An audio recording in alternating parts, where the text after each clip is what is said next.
How the dragon uses fear.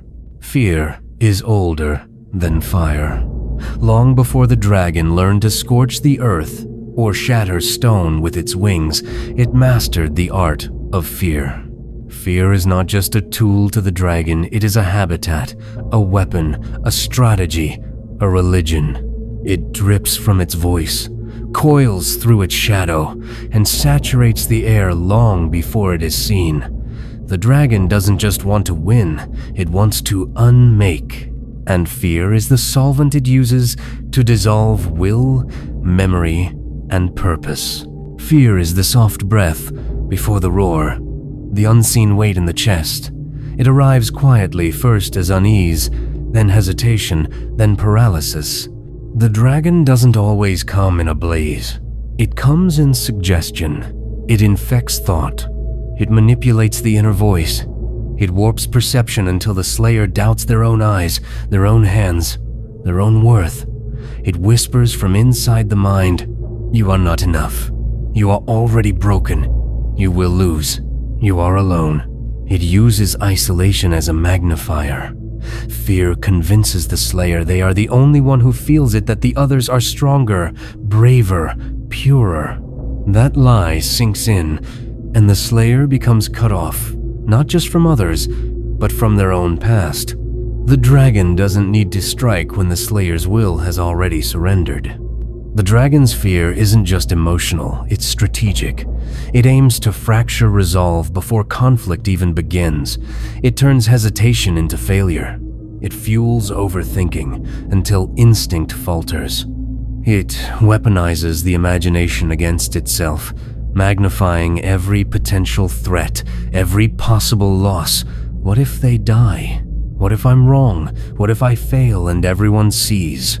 Under this internal siege, the slayer can no longer distinguish fear from foresight.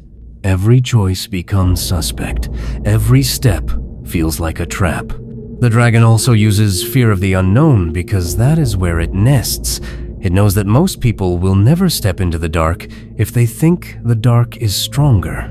It clouds the path ahead with mystery, uncertainty, superstition. In some cases, it will allow its reputation to grow larger than its reality. The myth of the dragon can do the work without it having to raise a claw. Entire towns will collapse under the idea of the dragon before it even arrives. That's victory without battle. That's the dragon's design. Fear is also used to control time. The dragon stretches a moment into eternity. It keeps the slayer stuck in the moment before the strike, in the spiral of what if. Action is replaced with panic. Decisions fragment. The longer fear holds, the more disoriented the target becomes. Days feel like hours, seconds like years.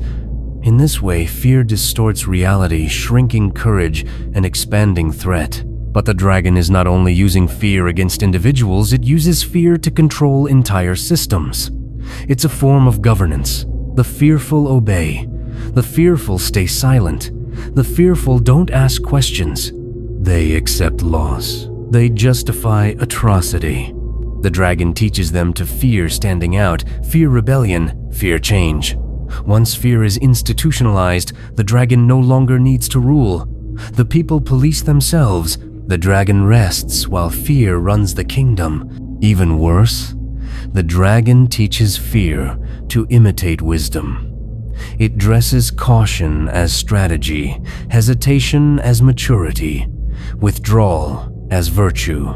In this way, it recruits fear into the moral framework of the slayer's mind. Fear becomes invisible. It's no longer seen as the enemy, but as reason, as prudence, as responsibility. The dragon laughs because the slayer now calls fear wisdom and holds it close. And in its most vicious form, fear is turned inward. The dragon convinces the slayer that they are not just afraid, but that they are fear itself.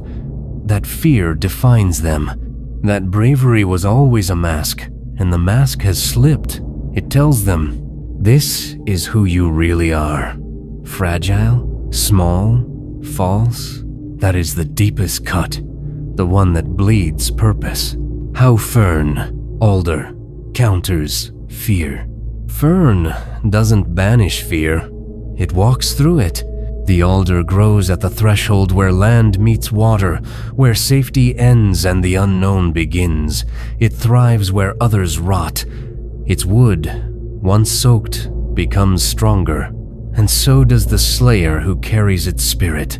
Fern is the bridge across fear's flood. It connects the slayer, not to false confidence, but to purpose. It doesn't promise safety. It doesn't offer certainty. It simply holds fast. It reminds the slayer, you do not have to feel fearless to move.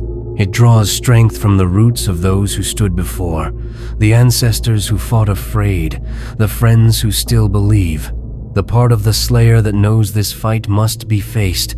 Fern does not speak loudly, but its silence is unshakable. Where fear divides, Fern connects. When the dragon breathes fear, Fern says, step anyway. Fear is weight, Fern is bridge. Fear shifts, Fern endures.